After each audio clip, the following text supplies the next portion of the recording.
Nagpabutok pa ako. Ano pa botox ka sa akin? Hindi, pero pariban ka rin. Oh. So, ano lang siya mag-isang taon na? Okay. Marami na rin. So, dami ba namang nagawa ko, di ba? Hindi ko, makalimutan ko na yung iba.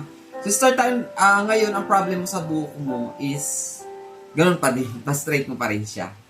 Ikaw lang I can isa? still remember the first Tapos, time we met. how about your, sabi mo sa, ano, gusto mo ng highlights? Gusto mo ng highlights? I can still I-highlights natin remember yung that hair you mo. were the most beautiful woman there. Highlights Ikaw lang, tapos isa ribbon. Ikaw lang isa dito? Oo. Eh, kasama mo nakaraan? amazing. Wala na pala Hindi yun mo dito. na gusto yung mga pictures ko eh. So, i-ribbon natin siya tapos i-highlights natin.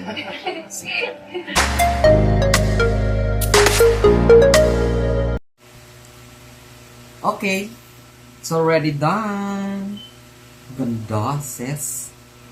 Okay, yung pinangako ko sa yung highlights, ayan na ang iyong pangarap na highlights. So, highlights na ginawa natin, ginawa tayo ng color ng iba. Highlights lang. Pero maganda naman kasi yung highlights kahit may black yung, ano niya, yung pattern niya sa baba. And then, hindi na rin natin binago yung kulay mo sa ilalim, yan na yan. So, nag-connect lang siya.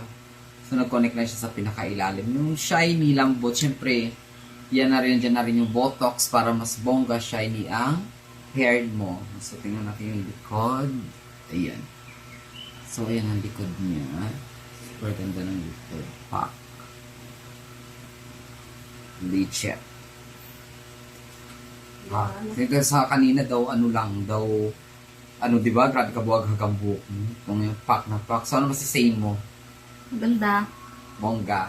Pangalawang balik niya na pala to sa akin. Kaya, ano, nasatisfy siya sa unang gawa natin. So, bumalik si Madam para magpagawa kanya ng hair. So, see you next year. Thank you so much.